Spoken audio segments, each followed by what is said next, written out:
Well, good afternoon, Europe and Africa.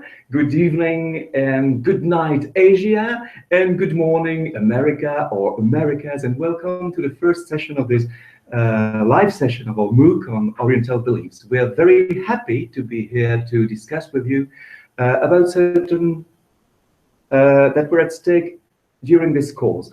We thank you all very much for the tremendous response, both in terms of quality and in terms of quantity that has been given so far to the questions that we have raised during this first weeks of our MOOC. So in the first session, in this first live session, we will have the opportunity to discuss in particular two of these issues, namely one that is now by now our glorious dragon, in other words, the emblem or the symbol that we have chosen for our course and whose drawing was realized, as you may remember, by our brilliant cartoonist Mathieu Minet. And the second part is about the a kind of creativity exercise that has been proposed to you by our colleagues Yann Tavernier and Joan Gani, an exercise in order to represent the different ways to represent another world. So as you will see, we will be here four in front of this camera. So in the first part of the session, Kanako Goto and myself will provide some feedback on the discussion about the dragons. And we shall try to pick here and there and to comment on some particularly interesting messages that have been posted by the learners over the past 4 weeks. And then we shall be replaced by Yann Tavernier and Joan Gani, and they will take their turn to exchange with you about these representations of the netherworld. So in the meantime, you are invited to ask questions or to post live messages through the chat system if you have access to it. And I'd like also to remind you that this session is being recorded, which means that those who do not have the possibility to be with us today will have this possibility later on at the best convenience. Now let's start with the issue of the dragon. So again, we'd first like to tell you how impressed we have been by the post that have been by the messaging that had been posted. There were many very interesting and thought-provoking messages, and of course we were very happy to receive lots of messages seeming to approve our choice of our syncretic dragon as the emblem or symbol of our course. And some of you have even explained, for example, that it was this emblem that prompted them to embark on this course in the first place, and that's very nice to hear, of course. And I take advantage of this session to thank again Mathieu Minet, our cartoonist, for this beautiful realization he did of this dragon, as well as of many other drawings that he did for our MOOC.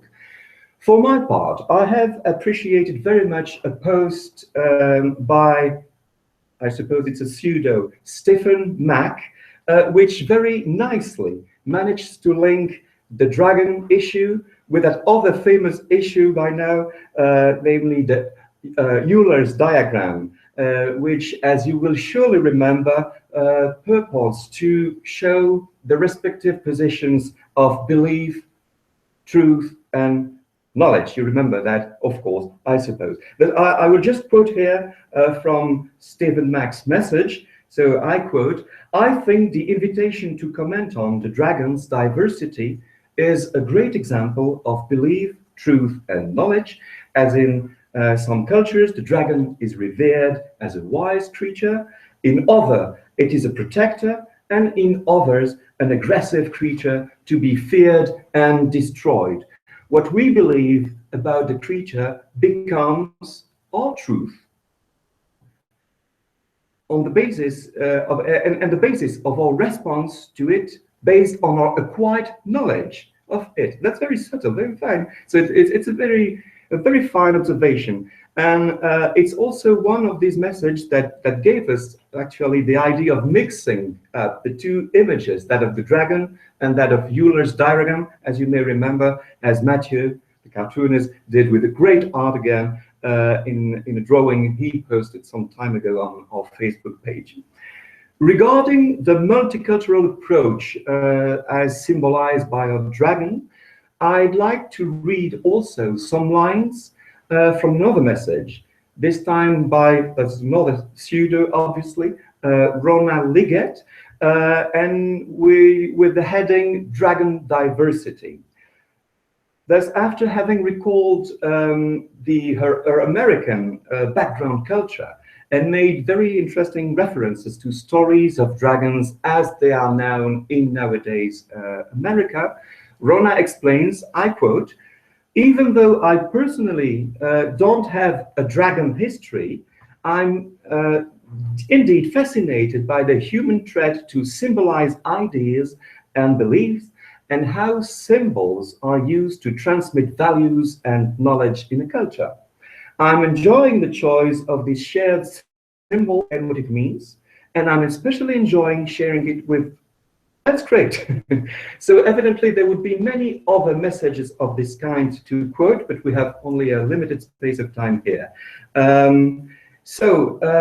Now, if something can be said for sure about, or it's that the Dragon Forum has plainly confirmed the multicultural approach taken in this.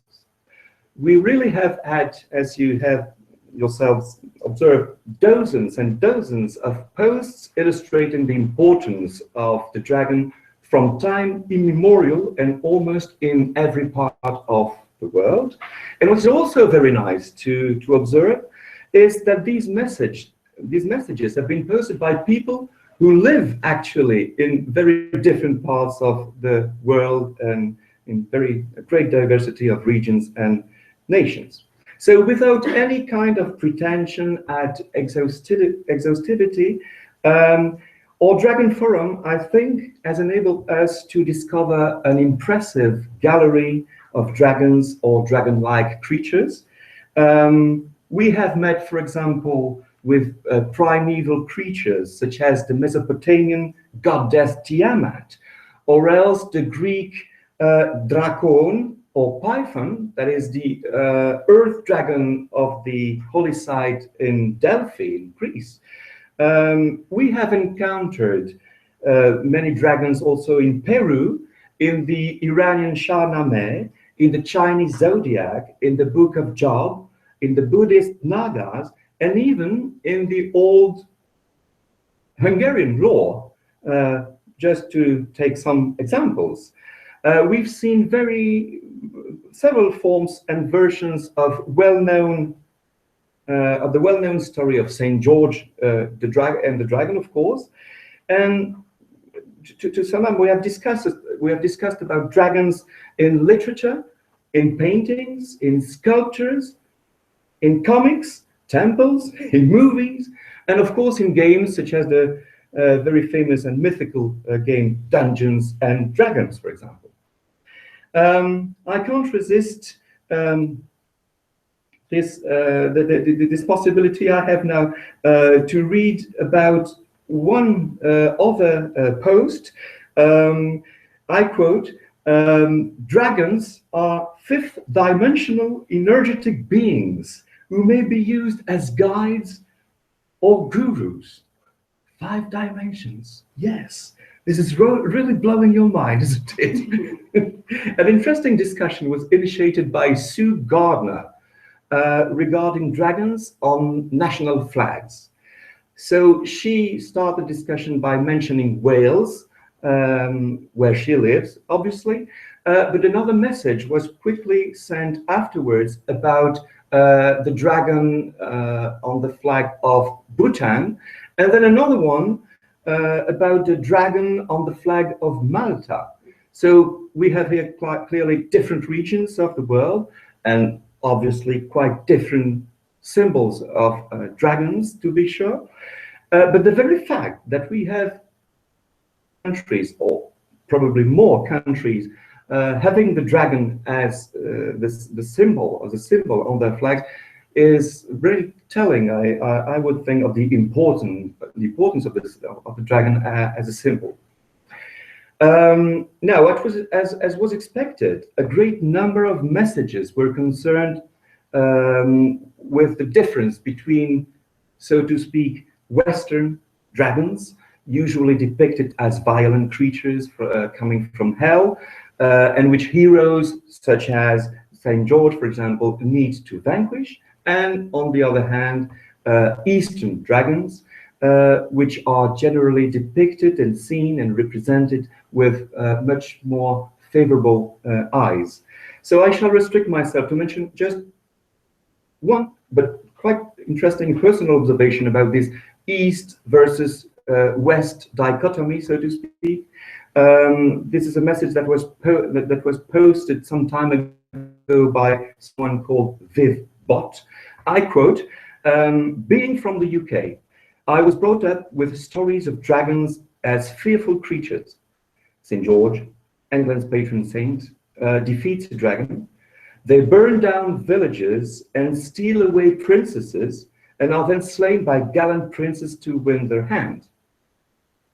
As I grew up, I was exposed to Japanese, Chinese culture more and more, and have now seen the dragon represented almost completely conversely. They represent nature, rivers, clouds, and strength and persistence, such as the legend of the koi fish swimming up the waterfall and transforming into a dragon. So now that we are about to speak of these Japanese and Chinese representations of the dragon, it seemed that time has now come to turn to my colleague Kanako, who will certainly have more material to present you about these, let's say, Oriental representation of the dragon in the strictest sense of the word. So, Kanako, the room is for you now. Thank you, Godefroy, and hello everyone.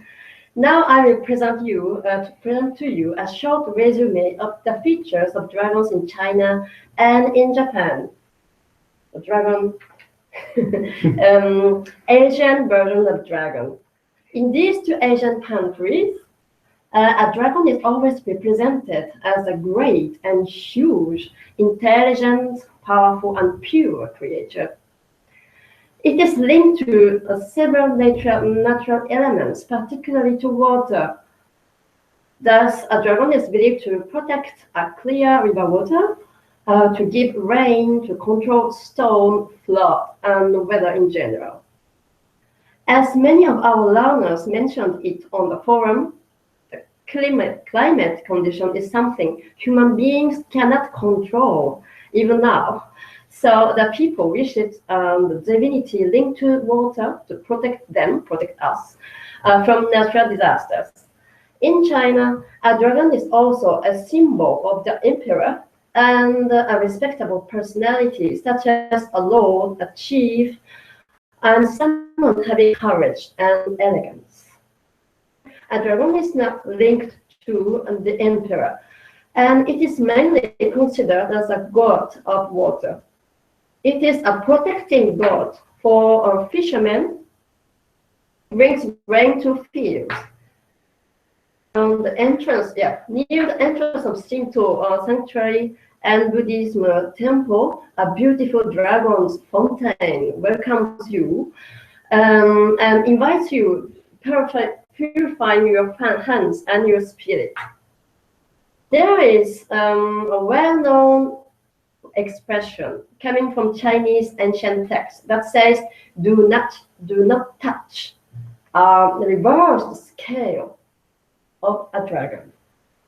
What does it mean? A dragon in China and Japan is believed to be a very peaceful being living far from you humans, a quiet place. Yeah, a very, very kind face, you know, particularly eyes, smiling eyes.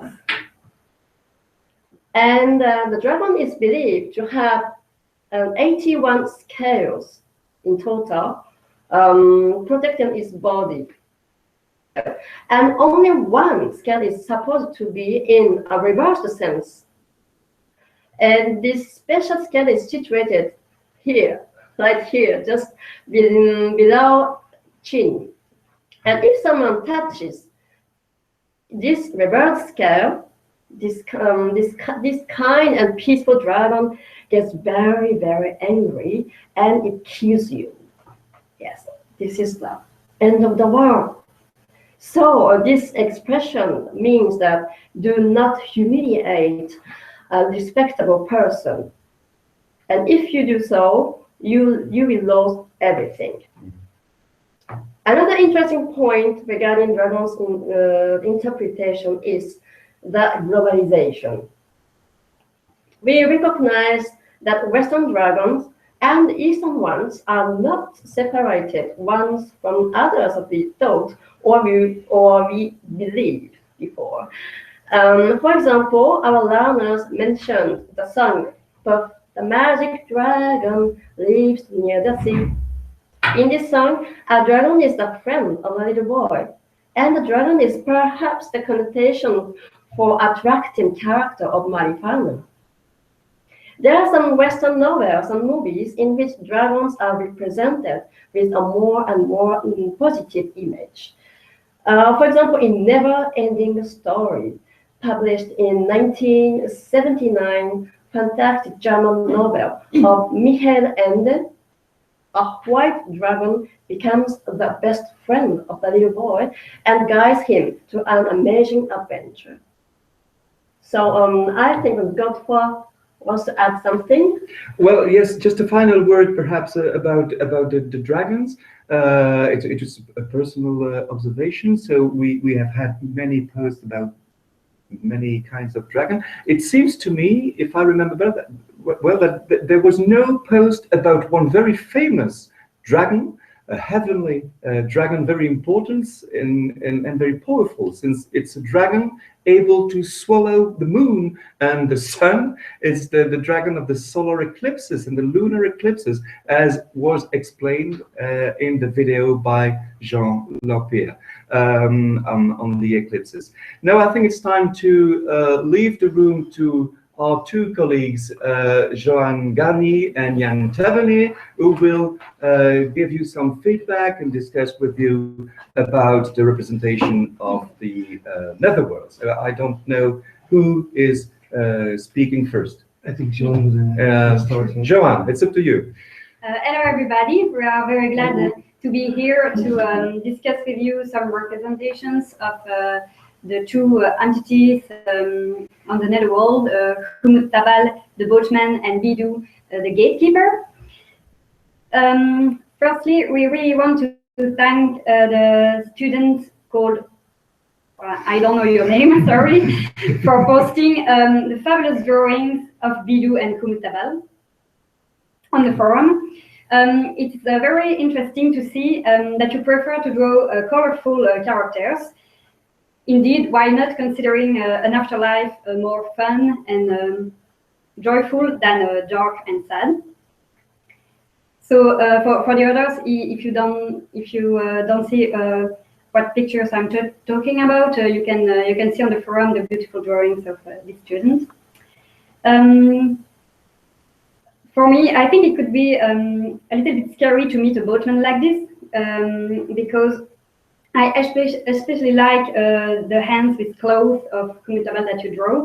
And I think it could be a little bit scary to meet him because with such clothes and a human body, I'm not sure I would be very comfortable traveling with him on the netherworld. Just a little note. We talk about Khumut Tabal that has the head of the bird Hanzu, and if you don't know, the bird Hanzu is originally an eagle, sometimes with the head of a lion, and it is a Sumerian divine entity named Imdugud originally, and gradually its beneficial aspects disappeared. and only the maleficent ones were kept. And in a myth, he stole the tablet of destinies to the god Enlil, but was finally defeated by the hero Ninurta. So for the other drawing, Bidou, he seems more friendly with his cute head of a lion and his little legs of a bird. So thanks a lot to the students for posting this fabulous drawing. Yeah, also want to Joan, on the most jolly drawings you have made of our two mythological beings of the Mesopotamian netherworld. And I'm also very glad to see that you raised the question of why not, as John already said, and why not just like considering the netherworld as a place of joy, maybe rather than a place of sorrow. And connecting in this sense, I come to another post that was written by the student already mentioned, Stefan Mack, who also raised the question about the nothingness of the netherworld, is because we always have representations, and could it be more linked to the discussion of nothingness? Well, it's of course that's a huge point. It's nothingness is, as you know, philosophical issue that's already going on since the 5th century BC with Parmenides, and nearly every philosopher who takes himself seriously has debated on this issue. So I think going in too much detail on this would lead us in time far, far away. Of course, just want to add that this kind of nothingness will also be, if you consider it with if you link it with the netherworld, will also be somehow culturally defined and will also be related to the image one has of the netherworld. But still, an interesting issue to raise. I also liked the idea that in the same post that if our representation or our image of netherworlds is also developing along with our own society and culture. You gave the example of being absorbed by a universal computer after that. It's also difficult to answer what will happen in the future, of course. If I may allow myself to give my personal opinion, I don't think it will be in the short term, because we still, the most of cultures still represent their netherworlds in the natural way, as you called it, by rivers or caves and with gloomy entrances and stuff like that. But also what we see then, maybe it's not, as I said, it's difficult to answer, but what I can raise now is that near-death experiences that people, if they see something, if it exists, it's a whole discussion, of course, that they say they saw a light, or in a Muslim world is mostly a door that they see. Indians see a river, so they don't see a huge universal PC or Mac. So in that sense, I think it's an interesting question to raise, but and maybe in some centuries from now, okay. But at this moment, I think we still stick to the natural way of defining our netherworlds, I would say. There was yes. Another post also, Joan. Yeah. And concerning the post of Patrick 25, it's very interesting that he pictured Bidou with keys in hand, because it's the gatekeeper of the netherworld, and it could be compared with Saint Peter in front of the doors of heaven that has key to heaven. But he had a funny tool for Bidou, because he had a club to keep away those who cannot come and who are not. You can't come in the netherworld. So don't hesitate to post other drawings or other pictures that you can find in the internet about these two entities, Khum-Tabal and Bidou. And so thanks a lot. Okay. Thank you. Now for perhaps the questions raised live. I can't clearly see these questions. I have some observations by people who introduce themselves. No real questions. It's more about saying hello, thank you for the course, and someone says it's interesting to know that dragons are peaceful creatures. Yes, of course, they are. But it seems to be that this is something that we have discussed with Kanako. It's clear that we have originally this quite clear distinction between Western dragons and Eastern dragons, but it tends to be I don't know if it's part of the globalization or not, but it's interesting to see that people have observed that now in America, for example, or in the Western culture, we now have something which is more Oriental, as we have, for example, films about friendly dragons and so on. So that's quite clear, it seems, and it's perhaps a fact or an impact of our global world. I don't know if there is any other observation, but many thanks in any case for listening to and watching us here, and for your observations and for your presentations. That's very, very interesting. It's very stimulating for us to see that we are addressing this very interesting audience. I think we shall close for now. I hope you have enjoyed this live session. Just to mention that there will be another session, and that will be on the 21st of November. But we shall certainly give you more information about that on the site of the course itself. So I think that's it for now.